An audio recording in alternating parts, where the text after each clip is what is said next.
que le he titulado El todo del hombre. El todo del hombre. Quiero que piense por un momento en lo siguiente para que me ayude y me siga con el tema en esta mañana. Imaginen a un hombre que buena parte de su vida la desperdicia en vicios, la desperdicia en placeres, la desperdicia gastando y malgastando sus bienes materiales, hasta llegar al punto en su vida en el que él mismo empieza a reflexionar y dice que todo en la vida no tiene sentido y no vale nada. No es José Alfredo Jiménez que dijo la vida no vale nada, no es ese. Pero imagínense a ese personaje, así como se lo voy describiendo, y que una buena parte de su vida él intentó buscar el sentido de la vida desde su perspectiva moral y humana. Imagínense a esa persona. Ahora, imagine a esa persona después de toda esa etapa que le acabo de describir. Imagínelo ahora escuchándolo en una conferencia, escuchándolo hablar lo que verdaderamente desde su perspectiva ahora para él significa el sentido de la vida. Y cuando usted lo escucha, incluso ha escrito libros, si usted ha leído sus libros, usted empieza a decir, wow, bueno, yo espero, ¿verdad? O usted se sorprende porque ahora lo ve sobrio, lo ve una persona equilibrada, una persona prudente y, repito, sobre todo esta reflexión, él dice, ya sé realmente qué es lo que tiene sentido en la vida, qué es lo que realmente le da sentido a la vida. ¿Me siguió? ¿Me siguió en todo lo que le dije? Le hago una pregunta. ¿Usted le prestaría atención a esa persona para ver qué le va a decir?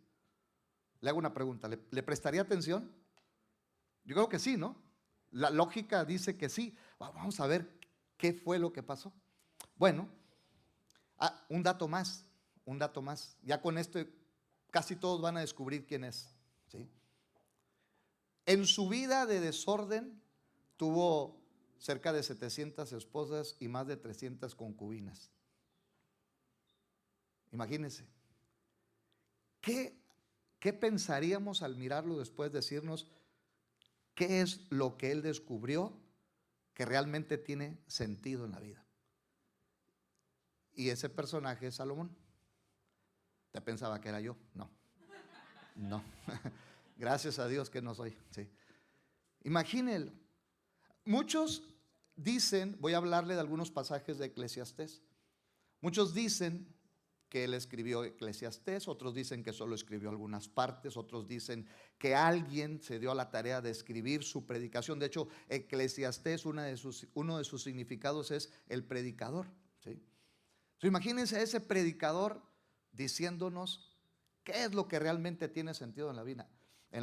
Créame que al menos yo le prestaría bastante atención para ver qué es lo que él descubrió. Y le prestaría muchísima más atención cuando quedó registrado en la palabra de Dios. Y al quedar registrado en la palabra de Dios, innegable e indiscutiblemente es sí y es amén. Así es. Porque si está ahí en la Biblia, es porque eso es lo que Dios respalda y comprueba que realmente ese es el sentido de la vida. Quiero que lea conmigo en Eclesiastés, un poquito larga la lectura para iniciar nuestro tema, en el capítulo 2 del versículo 1 al 11, pero me gustaría que lo leyéramos en la versión NTV. Dice, si usted lo quiere seguir en otra versión, no hay problema, yo lo voy a leer en la NTV. Me dije, vamos, probemos los placeres, busquemos las cosas buenas, entre comillas, de la vida, pero descubrí que eso también carecía de sentido. Entonces dije, La risa es tonta. ¿De qué sirve andar en busca de placeres? Después de pensarlo bien, decidí alegrarme con vino.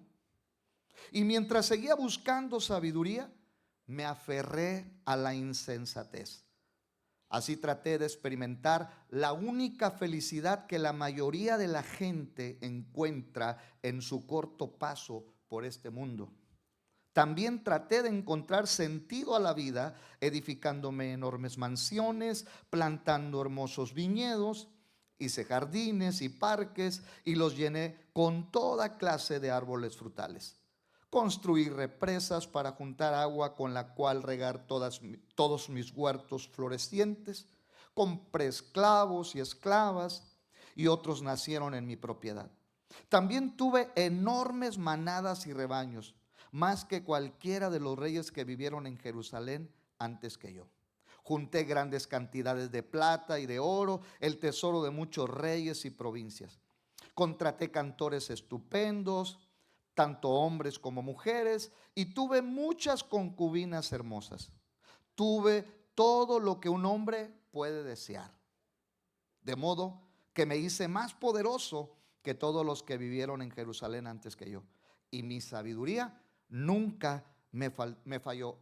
Más adelante le voy a decir algo de esto, nada más, ahorita no lo pierda de vista. Fíjese, a pesar de todo lo que hizo, dice él, mi sabiduría no me falló. Todo lo que quise lo hice mío. No me negué ningún placer. Hasta descubrí que me daba gran satisfacción trabajar mucho, la recompensa de toda mi labor.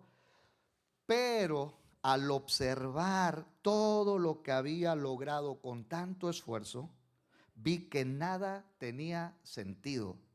Era como perseguir el viento. No había absolutamente nada que valiera la pena en ninguna parte. Qué interesante. Qué interesante lo que dice este personaje. Yo no digo que nosotros estemos en la misma situación material y económica de él, pero yo creo que algunos en algún momento de la vida sí hemos estado en la misma condición emocional o espiritual, o en algún momento de nuestra vida alguien pudo haberse hecho la famosa pregunta existencial de la vida: ¿para qué existo? ¿Para qué vivo? ¿Para qué estoy aquí? Y qué interesante es ver que haya una persona como este hombre, que fue uno de los reyes de Israel, hijo de David, que nos deja ver su corazón. Y algo sí le puedo asegurar por lo que leí y estudié para preparar este tema. Al menos esto que yo le acabo de leer, la mayoría de los comentaristas se lo atribuyen directamente a Salomón. Ahí sí no hay problema. La mayoría de todos los escritos de los capítulos de Eclesiastés, hay confusión si lo escribió él o alguien lo escribió inspirándose en él. Pero esto que le acabo de leer, sí lo escribió él. Es decir, está hablando en primera persona Salomón.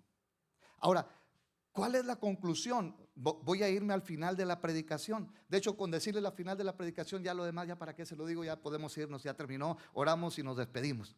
Pero bueno, vamos a entretenernos un ratito para ver qué encontramos. ¿Cuál es el final?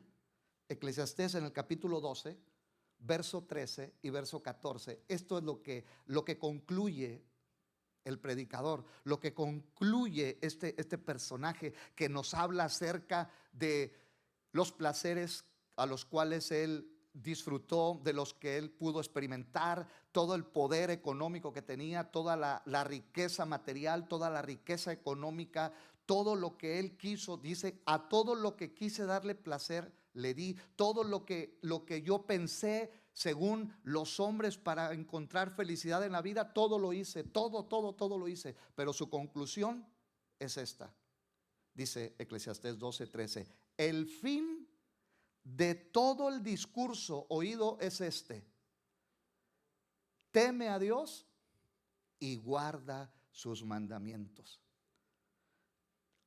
porque esto es el todo del hombre. De ahí es que me inspiré para tomar el título de esta reflexión en esta mañana. Vuelvo a repetirle lo que concluye este predicador.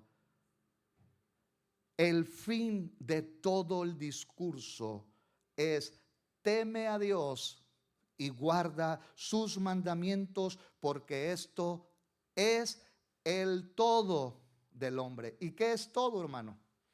Todo. Todo, absolutamente todo. El todo del hombre es temer a Dios y guardar sus mandamientos. Y concluye algo muy interesante. Muchos nos quedamos en estas dos verdades que son poderosísimas, pero algunos pasamos por alto en algún momento esta siguiente parte, y es también importante no perderla de vista. Él concluye: porque Dios traerá toda obra a juicio, traerá toda obra a juicio, juntamente con toda cosa encubierta, sea buena o sea mala. ¿Cuál es la reflexión final del discurso del predicador? Que si el hombre teme a Dios, si el hombre guarda los mandamientos de Dios y tiene en su mente y atesora en su corazón que en algún momento en la eternidad, porque todos los que estamos aquí, si somos creyentes, sabemos que nos espera una eternidad, y Él nos lleva a la reflexión que en algún momento en la eternidad vamos a darle cuenta a Dios por todo lo que hicimos y por todo lo que no hicimos. Por eso Él dice que el temor a Dios y guardar los mandamientos es el todo del hombre. Ahora seamos honestos y sinceros con nosotros mismos y reflexionemos. De hecho, el objetivo de mi mensaje es ese: que podamos reflexionar, en aquellas acciones que podemos nosotros considerar como importantes para poder lograr vivir aquí en la tierra con un verdadero sentido de vida. Escúcheme, desde la perspectiva y soberana voluntad de nuestro Dios. Desde la perspectiva de Dios, no desde nuestra perspectiva. Que podamos encontrar cuál es la perspectiva de Dios en su palabra, para que nosotros podamos vivir con sentido aquí en la vida. Y que podamos nosotros lograr, con la ayuda de su Espíritu Santo, realmente vivir esa vida que Dios quiere que nosotros vivamos aquí en la tierra, honrándolo, bendiciéndolo, glorificándolo, preparándonos para nuestro encuentro con Él. Eso es lo que realmente, en resumen, nosotros estamos haciendo aquí en la tierra. Vamos a empezar. Primero, quiero que veamos esto. ¿Qué es temer a Dios? ¿Qué es temer a Dios? Número uno, es el respeto y reverencia que el hombre expresa a través de su obediencia y su adoración a Dios. Muchas veces nosotros, si somos honestos y sinceros con nosotros mismos, nos ocupamos de tantas cosas, nos desgastamos en tantas cosas, queriendo encontrarle en ocasiones sentido a la vida. Pensamos que los bienes materiales, los bienes económicos, pensamos que el tener un buen nombre, eso es nuestro propósito y nuestro objetivo aquí en la tierra. Cuando realmente los que somos creyentes en el Señor tenemos que encontrar a la luz de la palabra lo que realmente, según la perspectiva de Dios, es vivir una vida con sentido aquí en la tierra, desde la óptica de Dios, desde la perspectiva de Dios. Y una de ellas es el temor a Dios. Y temer a Dios es respetar y tener reverencia por sus verdades, por sus dichos, por lo que Él nos dice en su palabra que es correcto, por lo que Él nos dice en su palabra que es recto, por lo que Él nos dice en su palabra que nosotros necesitamos observar y dejarnos guiar y dirigir. El problema del hombre es que la gran mayoría de los seres humanos no nos alineamos a lo que Dios dice en su palabra. Pero nosotros que creemos en la palabra, que creemos en el Señor, Necesitamos reflexionar en esa verdad y poder abrazar realmente lo que Dios tiene en su corazón para nosotros, que todos sabemos porque lo hemos leído, lo citamos, lo publicamos. Los pensamientos del Señor siempre son mejores que los que nosotros tengamos. Los planes de Dios siempre son mejores. El camino del Señor es mejor que el que nosotros podamos trazarnos. Y cuando nos alineamos a todo eso, realmente la vida del ser humano empieza a tener sentido, empieza a tener un propósito real desde la perspectiva de Dios. Entonces, temer a Dios es tener respeto y reverencia que se expresa a Él por ser obediente a lo que Él nos dice, por ser obediente a lo que Él nos instruye y por ser personas que adoramos a Dios. Y adoramos a Dios no únicamente cuando estamos aquí en la casa del Señor, como lo acabamos de hacer hace un momento tan hermosamente, tan lindo tiempo, sino que nuestra vida tiene que ser una adoración a Dios en todo lugar, en todo momento y a cada instante. En el trabajo, en la casa, en la escuela, en cualquier lugar, nuestra vida tiene que ser una adoración para el Señor. Y tiene que ser una expresión de alabanza a Dios, lo que nosotros somos, lo que nosotros hacemos, lo que nosotros decimos. ¿Está de acuerdo conmigo? Ahora, ¿qué más es temer a Dios? Temer a Dios es prepararse día a día para vivir la vida de Jesús. Temer a Dios es prepararme día a día. En la mañana, cuando yo me despierto, al amanecer, cuando empieza mi jornada, lo que usted tiene por hábitos hacer, usted tendrá sus maneras de hacerlo, pero siguiendo una dinámica más o menos como la que la mayoría hacemos, y yo me incluyo. Nos levantamos y empezamos a buscar el lugar que tenemos apartado para tener un tiempo de devoción con Dios, tener un tiempo de comunión con Dios, donde le agradecemos por la vida, donde le damos gracias por un día más, donde ponemos todo en sus manos ese día. Pero donde también, mi amado hermano, mi amada hermana, nosotros tenemos que decirle al Señor que nos ayude para que ese día nosotros podamos ser un reflejo de su gloria, podamos ser luz en medio de las tinieblas, podamos decirle a Dios en nuestro devocional, decirle: Señor, lo que tengas listo y preparado para que yo en tus manos y bajo tu guianza y dirección cumpla lo que tú quieras, Señor. Y entonces, después de nuestro devocional, nos aseamos, nos terminamos de asear, nos cambiamos, nos vestimos para irnos a trabajar. Espiritualmente tenemos que hacer lo mismo. Temer a Dios es prepararnos día a día para vivir la vida de Jesús, y necesitamos seguir el consejo de la palabra que dice Romanos 10 en el versículo Romanos 3 en el versículo 14: sino vestíos del Señor Jesucristo y no proveáis para los deseos de la carne. Vestirnos del Señor Jesús. Solo vestidos de Jesús podemos vivir una vida temerosa de Dios.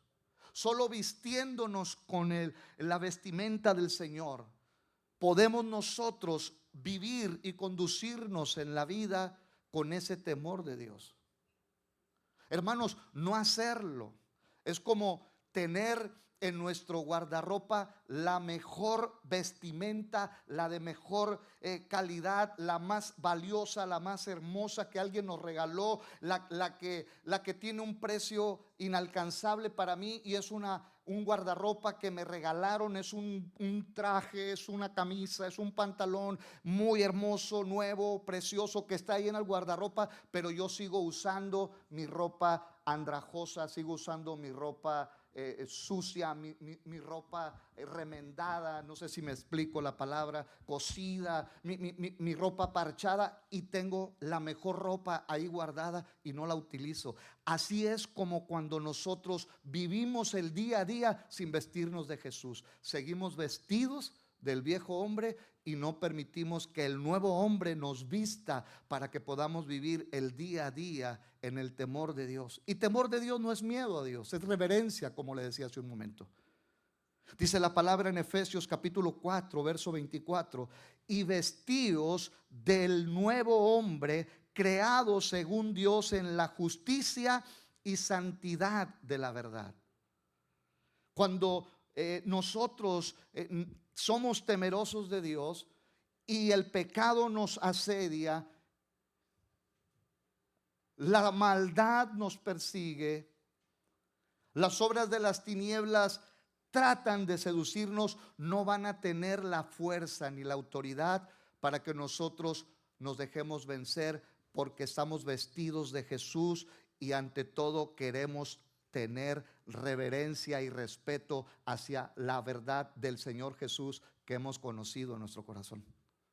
Y cuando lo atesoramos en nuestro corazón, cuando está guardado en nuestro corazón y nos vestimos, es que podemos enfrentar el día a día y salir victoriosos día a día, semana a semana, mes con mes. Vamos de gloria en gloria, vamos de triunfo en triunfo, vamos de victoria en victoria, porque estamos guardando en nuestro corazón el temor a Dios. Y eso es lo que nos lleva a alcanzar esas grandes bendiciones que Dios quiere que nosotros obtengamos. ¿Qué es temer a Dios? Número 3, es reflexionar que ese es nuestro deber. Tenemos un compromiso con Dios después de que Él nos ha salvado, después de que Él nos ha redimido, de darle a Él gloria con nuestra vida, con nuestro diario caminar, con nuestro andar aquí en la tierra. Y vamos a convertirnos en luz en medio de las tinieblas, y vamos a ser lumbreras en medio de la oscuridad. Y vamos a convertirnos también en canales de bendición, porque un hombre que teme a Dios es un hombre sabio. Y un hombre que teme a Dios y es sabio siempre va a hablar bendición, va a hablar vida. Y va a encontrar lugar y cabida en cualquier área, en cualquier situación, en cualquier lugar. Va a ser una persona bien aceptada, va a ser una persona bien recibida. Y no tan solo eso, sino que Dios nos bendice. Y todos, hermano amado, todos deseamos no tan solo disfrutar de la salvación que Dios nos ha dado, sino también disfrutar de todas aquellas promesas que Dios nos hace en su palabra, y que cuando las creemos y las experimentamos, nos damos cuenta de que Dios quiere realmente llevarnos a cosas mejores y mayores. ¿Qué es temer a Dios? Es caminar en la vida separado de todo aquello que aborrece el Señor. Eso es el temor a Dios. Tener reverencia, tener respeto, tener el hábito de prepararnos día a día para vestirnos de Él, tener entendido en nuestro corazón que ese es nuestro deber, y caminar todos los días, caminar cada día de nuestra vida separados de todo aquello que aborrece el Señor. ¿Y qué es lo que aborrece el Señor? Proverbios dice algo tremendo en el capítulo 6, verso 16 en adelante. 6 cosas aborrece Jehová, y aún 7 abomina su alma: los ojos altivos, la lengua mentirosa, las manos derramadoras de sangre inocente, el corazón que maquina pensamientos inicuos, los pies presurosos para correr al mal, el testigo falso que habla mentiras, y el que siembra discordia entre hermanos. Fíjese cómo lo deja en un apartado el Señor. 6 cosas aborrece. Y luego dice el versículo: y aún 7 abomina su alma. Como la número 7, si la vamos enumerando, como la número 7 la pone en un apartado: y el que siembra discordia entre hermanos. Un hombre que teme a Dios, cuando hablo hombre me refiero a ambos sexos, mujer y varón, un ser humano. Un hombre que teme a Dios se separa, se aparta de todo lo que aborrece el Señor. Un hombre que teme a Dios no se ríe, no hace burla, no se suma al escarnio que se hace de alguien con ojos altivos, con mentira, con engaño, con palabras falsas, con mentira. Un hombre que teme a Dios ama a Dios y ama a su prójimo. Y nunca va a tener en su mente ni en su corazón ninguna intención de perjudicar a su ser humano, perjudicar al que está al lado. Siempre pensará en ser de bendición al que está al lado, aunque el que esté al lado no lo merezca, aunque el que esté al lado no se lo haya ganado. El que teme a Dios quiere agradar al Señor, quiere honrar a Dios, y ante todo Él está ocupado en honrar al Señor, en honrarlo a Él, en cumplir sus mandamientos antes que en satisfacer su corazón, sus deseos. Por eso un hombre que teme a Dios aborrece lo que Dios aborrece, se separa de todo aquello que Dios aborrece. Ojo, no es que hagamos a un lado a la gente. Es decir, si estoy en un lugar donde hay mentira y engaño, yo no voy a participar de toda esta mentira y de todo este engaño. Si estoy en un lugar donde se está sembrando discordia contra alguien, yo no voy a participar de sembrar discordia contra alguien. Voy a separarme de esa acción. Voy a seguir teniendo compasión y misericordia de esas personas, pero me voy a separar de esa acción porque yo no voy a ser partícipe de ello. ¿Me doy a entender? Hay que aborrecer lo que Dios aborrece. Eso es temer a Dios. Eso es temer a Dios. No es tener pánico.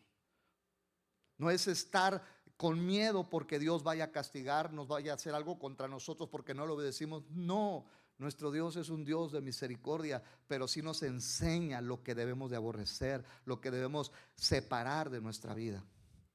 Ahora, no tan solo, hermano amado, cuando miramos la vida de Salomón y miramos este discurso, esta verdad, no tan solo nos habla del temor a Dios, sino que también nos habla de lo que resulta de vivir con temor de Dios. ¿Qué es lo que resulta? ¿Qué resultado trae a nuestra vida por vivir con temor de Dios? Al menos tres cosas. Número uno, hay sabiduría. La Biblia dice que el principio de la sabiduría es el temor a Dios. Fíjese lo que entiendo yo. Júzguelo usted, juzgue la palabra, no me juzgue a mí. Juzgue la palabra. Hay personas que tienen sabiduría, pero no tienen temor de Dios. Pero toda persona que tiene temor de Dios es sabia. ¿Está conmigo? Conozco personas que son sabias. Ahí está Salomón, un hombre sabio, pero no fue temeroso de Dios.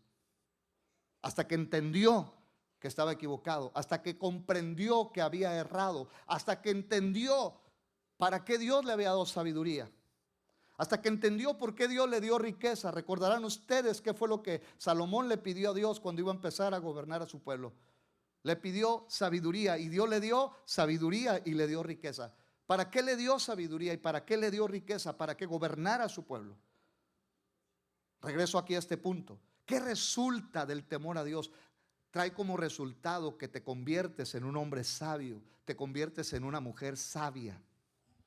Y el temor a Dios incita, guía, dirige tu corazón para que seas un hombre y una mujer sabia, un joven sabio, una señorita sabia. Por tu temor a Dios, el hombre que está siendo tentado por la mujer ajena, el hombre que está intentando la mujer ajena seducirlo, por su temor a Dios, ese hombre se aparta de eso.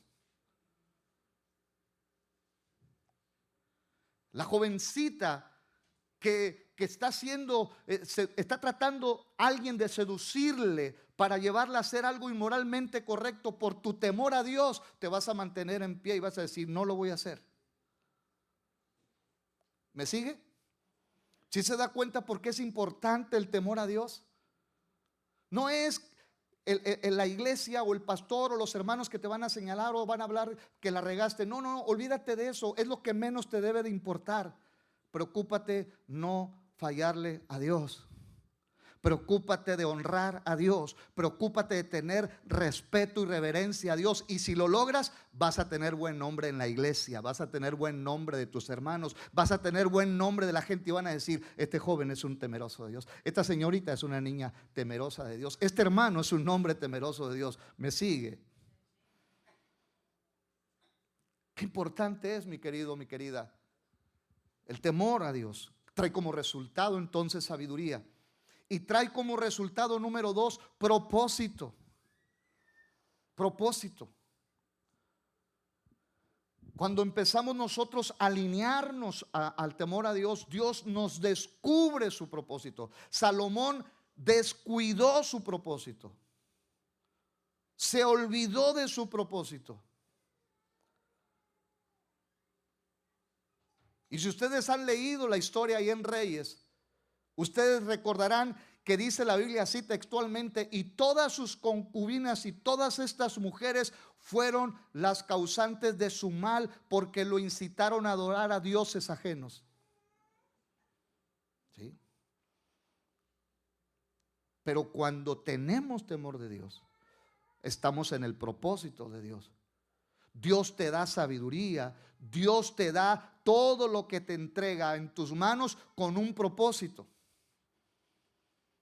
Dios te da riqueza con un propósito. Dios te da bienes materiales con un propósito. Dios te da talentos con un propósito. Dios te da dones con un propósito.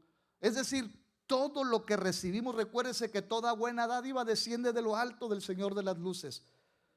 Y todo lo bueno que hay en ti viene de Él. Y es con un propósito. Y cuando estamos en el temor de Dios, descubrimos ese propósito, vivimos en ese propósito, y eso trae como resultado bienestar. Bienestar. ¿Sabe qué significa bienestar? Significa tranquilidad, significa estar en paz. Allá en México hay un programa social llamado Bienestar. Nadie puede darnos bienestar, paz y tranquilidad, solo Jesús. Solo Él es el único que puede darnos realmente bienestar. Ningún ser humano puede darnos bienestar, solo Él.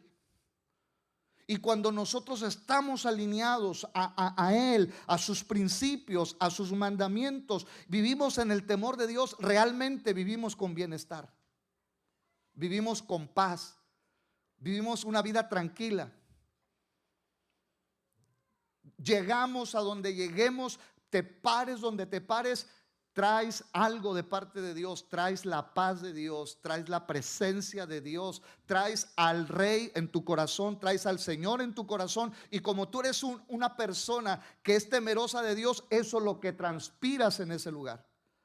Y entonces empiezas a impartir de lo que Dios te ha dado, impartes de esa paz, impartes de esa tranquilidad.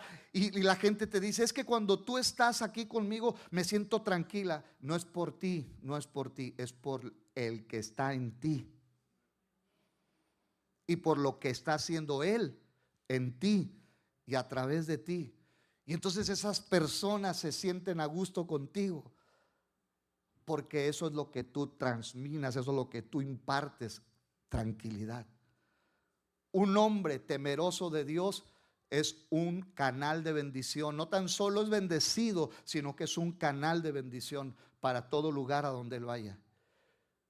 Y hermano amado, necesitamos ser temerosos de Dios para que la gloria del Señor se manifieste a través de nosotros a mucha gente, y Él pueda obrar lo que Él quiere obrar a favor de todos aquellos por los cuales el Señor ya murió.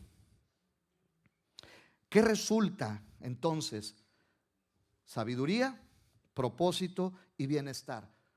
Ahora viene otro punto. ¿Por qué al ser humano le cuesta vivir en el temor de Dios? ¿Por qué le cuesta trabajo? ¿Por qué le cuesta al ser humano vivir en el temor de Dios? Bueno, número uno, una posible respuesta o una posible razón es porque no lo conoce.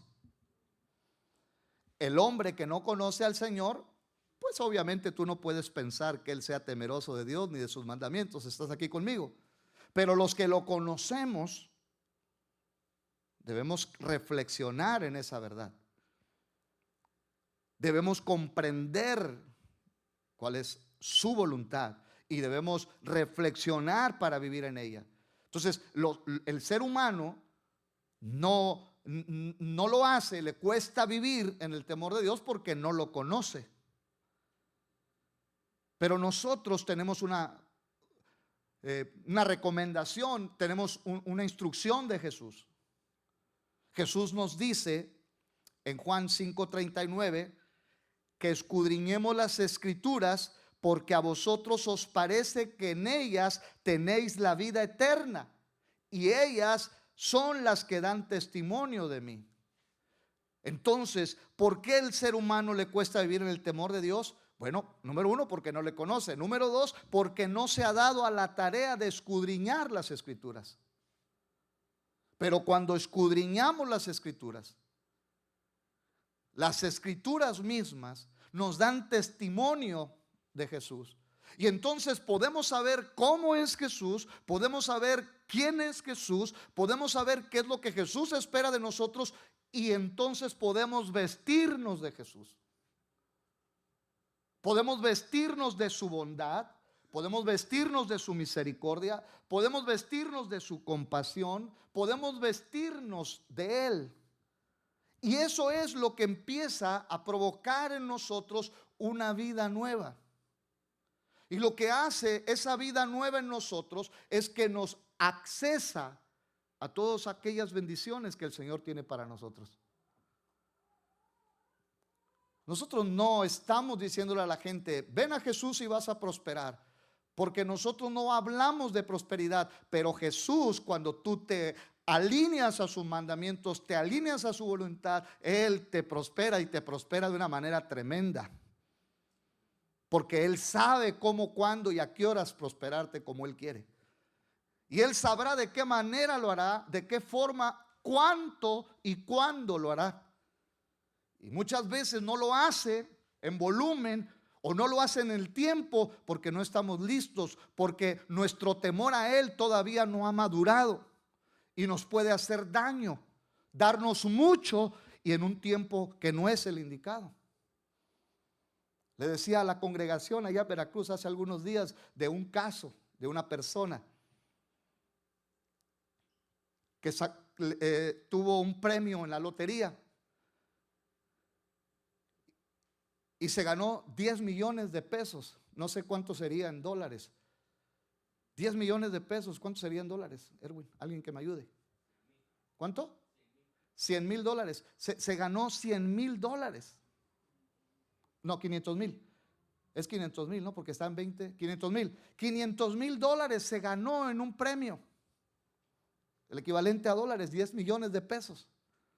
3 meses le duraron los 500 mil dólares. 3 meses. Y 3 meses más le duró la vida. En total 6 meses. 3 para despilfarrar y gastarse todo.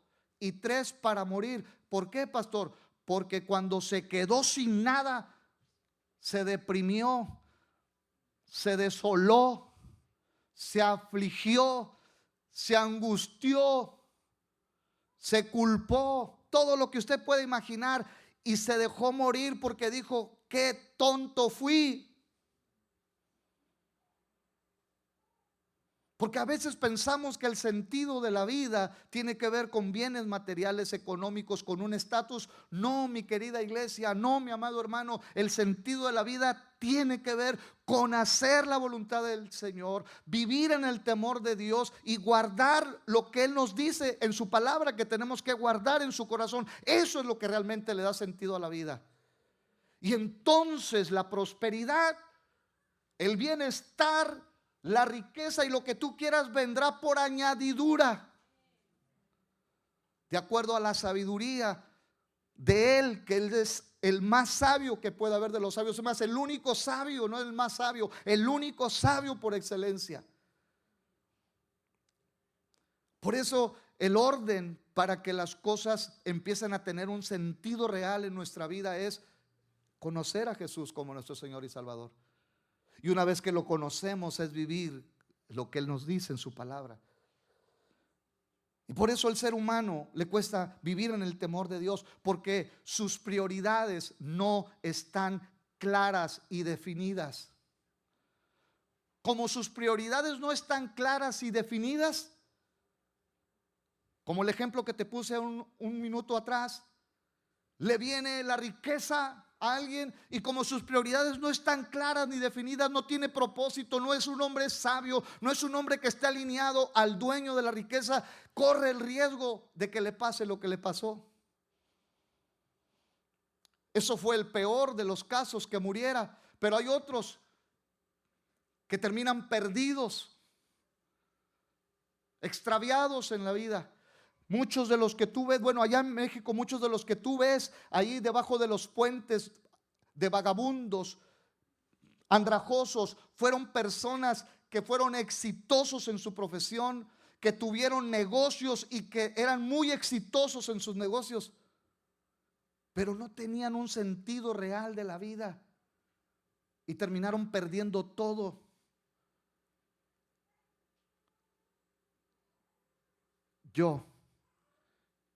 Yo prefiero tenerlo a Él que tener todo lo demás. Porque si lo tengo a Él, lo tengo todo y no me falta nada. Lo demás, Él me lo añade cuando Él considere que lo necesito, que me va a servir o que lo merezca.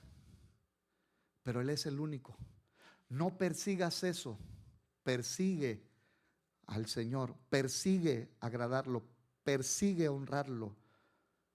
Pon en orden desde hoy, prioriza todo, pon en orden tus prioridades, que estén bien definidas. Y cuando Dios mire que tú eres un hombre temeroso, una mujer sabia, una mujer, un hombre, una mujer que guarda su palabra, verás cómo Dios te va a llevar a más, a más, a más. Porque la bendición del Señor, la que Él nos da, esa realmente vale la pena.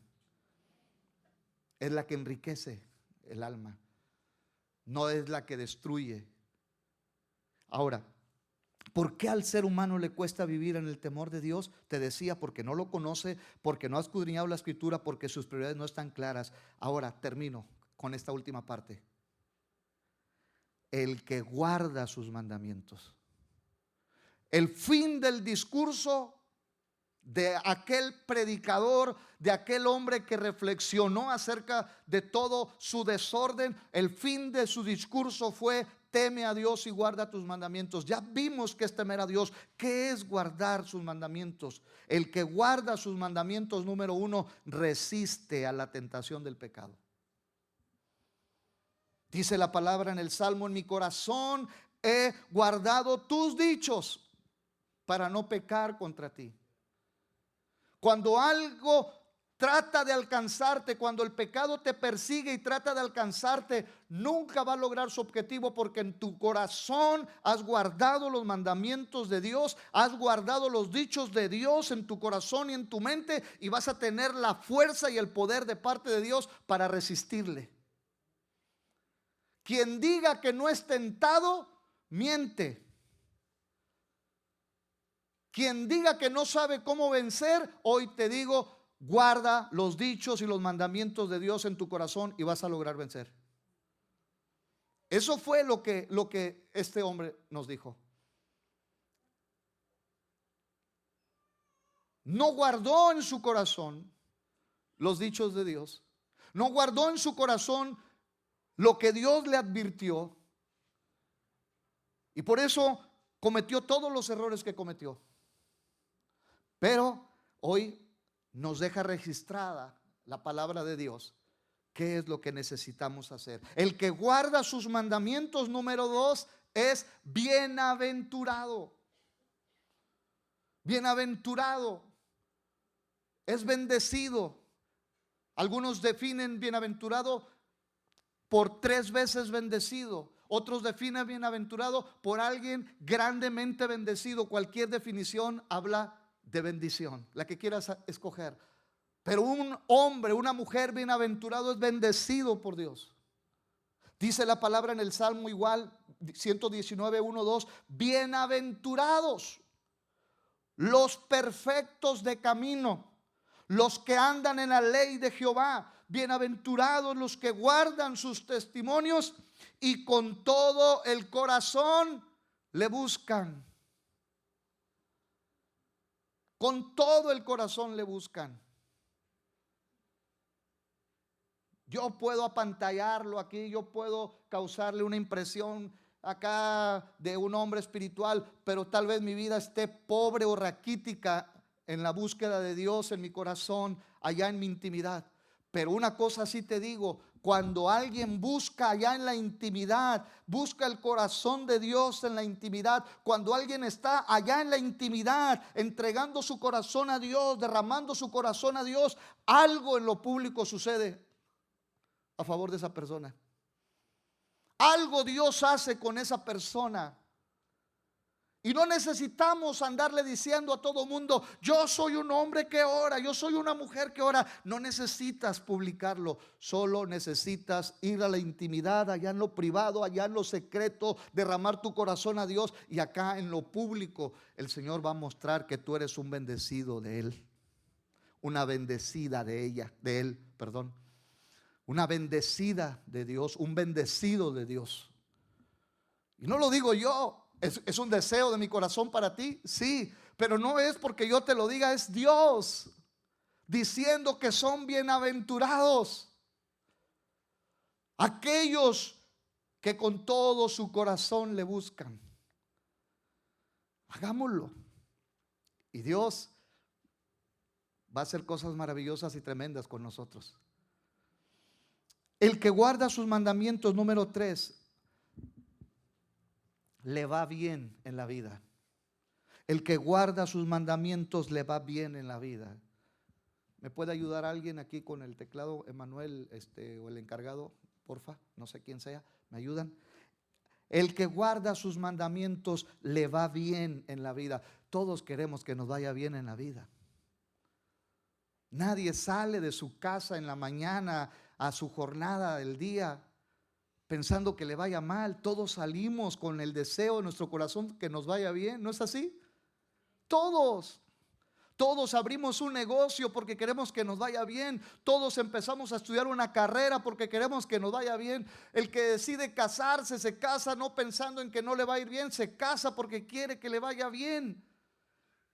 Todos queremos que nos vaya bien y eso está en el corazón del Señor. Y por eso Él termina en el capítulo 2 de Eclesiastés que leíamos hace un momento, del versículo 1 al 11. Él termina en el versículo 26, capítulo 2, verso 26. Termina el predicador diciendo: porque al hombre que le agrada, Dios le da sabiduría, ciencia y gozo. Mas al pecador da el trabajo de recoger y amontonar para darlo al que agrada a Dios. También esto es vanidad y aflicción de espíritu. Porque al hombre que le agrada, Dios le da sabiduría, ciencia y gozo. Cuando guardamos sus dichos en nuestro corazón y somos personas que practicamos la justicia, la integridad y somos temerosos de Dios, Él añade a nosotros cosas buenas para que nos vaya bien en la vida. Se abren puertas para proyectos de negocios, se abren puertas para mejores empleos. Llega el varón indicado por el que estuviste orando, llega la mujer indicada por la que estuviste orando. Terminas tu carrera y llegas a concluir una profesión y muchos de tus compañeros no han encontrado una oportunidad laboral y tú rápidamente la encontraste. Es la gracia de Dios sobre ti, es la bondad de Dios sobre ti. Es la mano de Dios sobre ti. Y no porque lo merezcamos, sino porque hemos decidido creerle, seguirle, obedecerle, guardar su palabra en nuestro corazón. El que guarda sus mandamientos, número 4, ama a Dios y es amado por Él. Esto es precioso, para mí es hermoso. Yo soy un enamorado del Señor, para mí es precioso eso, que Dios me ame. Dice Juan capítulo 14, 21, el que tiene mis mandamientos, pero dice algo, y los guarda, ese es el que me ama. Y el que me ama será amado por mi Padre, y yo le amaré y me manifestaré a él. Escucha, Dios es amor, amén. Escucha, Dios nos amó, por eso envió a Jesús a morir por nosotros. Y cuando creímos en Jesús, nos regaló salvación. Ese es el amor de Dios para salvación. Pero escucha, aquí te estoy hablando de un amor que Él da a aquellos que tienen sus mandamientos y que los guardan. Dice, yo los voy a amar y van a ser amados de mi Padre. O sea, hay un amor especial de parte de Dios cuando obedecemos sus mandamientos. Jesús lo dijo. Yo quiero también de ese amor. Quiero acceder a ese amor, ¿sí? Porque el amor de Dios, hermano amado, no tan solo es sentirnos amados, sino que el amor de Dios es también experimentar en cosas que el Señor nos entrega para mostrarnos su amor. Una familia, un hogar, tantas cosas que Dios nos da para mostrarnos que Él nos ama a través de esos regalos. Quiero que hagamos algo en esta tarde ya. Si es tan amable, póngase de pie.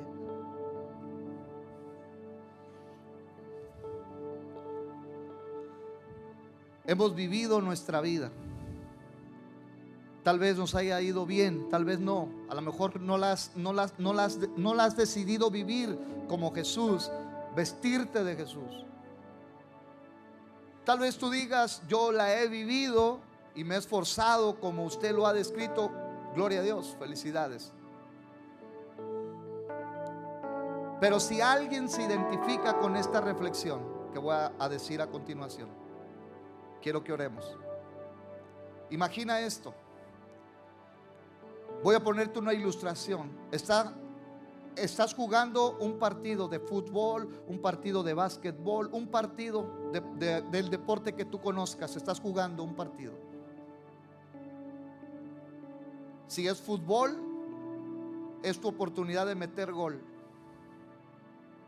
Si es básquetbol, es tu oportunidad de encestar una canasta. Si es béisbol, es tu oportunidad de dar el mejor batazo, mejor hit, home run. No lo sé. Si fuera fútbol, soccer, y tienes que dar el mejor disparo, pero es el único, ¿no llamarías, si tuvieras la oportunidad, no llamarías al mejor pateador para que lo haga por ti? Yo sí. Si fuera la canasta, la definitiva en tu vida, ¿no le llamarías al mejor? Si fuera el béis, ¿no llamarías al mejor bateador?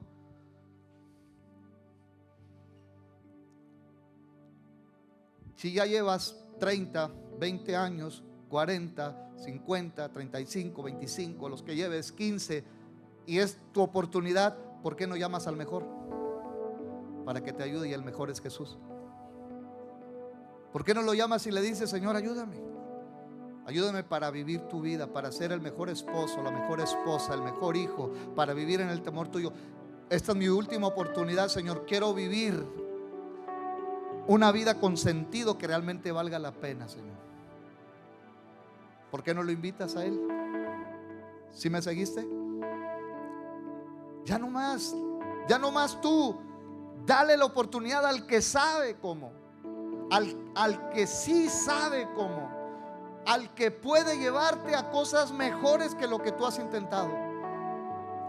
Y este no tan solo es un llamado de salvación, porque a veces pensamos que es un llamado nada más de salvación para el que no conoce a Jesús. Es un llamado para ti y para mí que ya conocemos a Jesús. No vivamos aferrados a nuestra vida, vivamos la vida de Él, vistámonos de Él. Esa es la única manera de poder encontrarle sentido a la vida. El todo en la vida del hombre es Jesús viviendo en él. Pero Él siendo Rey, Él siendo Señor. Hacemos una oración. Hacemos una oración. Cierre sus ojos un momento.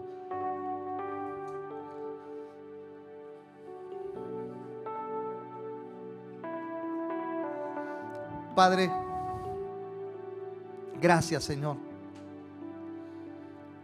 Gracias porque tú nos hablas en tu palabra, Señor.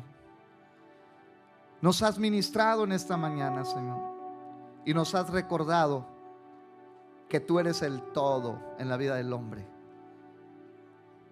Temer a Dios, guardar los mandamientos, es algo difícil de lograr nosotros solos por nuestras propias fuerzas, pero contigo, Señor, todo lo podemos. Tú reinando en nuestro corazón, tú gobernando en nuestra vida, tú siendo el Rey y Señor nuestro, sí lo podemos, Señor. Ven, Jesús, y ayúdanos. Ayúdanos. Que no busquemos, Señor, el placer, que no busquemos el sentido de la vida, que no busquemos, Señor, el propósito en nada ni en nadie que no seas tú, Señor. Tú eres el que le da sentido a la vida. Tú eres, Señor, el que le da propósito. Tú eres, Señor, el todo en nuestra vida. Tú eres el todo, Señor. Ayúdanos. Y hoy una vez más, Señor, reconocemos que te necesitamos. Reconocemos que solo tú eres digno, Señor. Reconocemos que nadie más puede obrar en nosotros como solo tú puedes hacerlo, Señor. Ven, amado Jesús, a nuestra vida y ayúdanos para que nos levantemos y podamos, amado Dios, agarrarnos fuertemente de esta verdad y reflexionar que el verdadero sentido de la vida, el verdadero sentido de la vida, desde la perspectiva tuya, es Jesús, eres tú, Dios. Estar rendidos a ti. Perdónanos, Señor, si en algún momento nos hemos olvidado de honrarte y de reverenciar tu nombre. Perdónanos. Hoy nos rendimos a ti, Jesús, y reconocemos que tú eres digno, Señor. Que tú eres digno, Señor. Vamos, dígaselo, iglesia. Dígaselo. Digno de alabar. Dígale al Señor. Y digno de alabar.